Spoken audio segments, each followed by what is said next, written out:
watched a movie last night. Mm-mm. The Man in My Basement is about a poor man who's on the verge of losing his home until a businessman asks to rent out his basement. So this story follows Charles, and Charles has no money. He has no job, he has nothing, and he is on the verge of losing his house that has been in his family for 8 generations. Now, Charles has asked his friends and asked his family to help him out, and they no longer can give him any money. And so he is literally about to have the bank take his house when suddenly one day a businessman rings the doorbell and goes, "Hey, can I rent out your basement?" Charles is like, "No, goodbye, see you later." Businessman is like, "Let me know if you change your mind. I can offer you X amount of dollars." Charles is like, "Oh, I kind of need X amount of dollars to save my house. Sure, whatever." And so the man moves all his stuff in, and then Charles starts to see that whatever's going on in that basement is weird. First, this movie is beautiful. I really liked the set design. I really like the costumes. I really like the shot compositions. This movie is a book adaptation by the same name, written by Walter Mosley, who also wrote the script along with the director.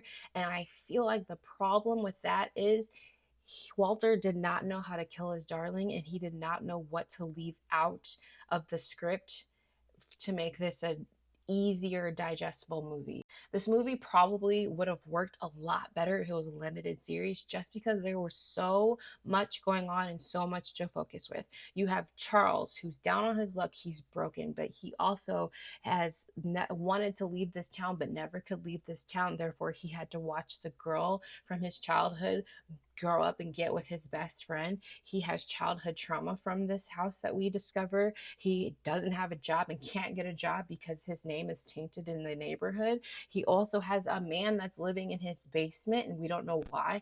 And then there's this random storyline about these African artifacts that are in his house and how they got here. It was just so much going on that there wasn't enough time to focus or explain everything. And I feel like had this been a limited series, like an Amazon limited series, it would have been better conveyed to us. But it was just so convoluted that everything just gets lost.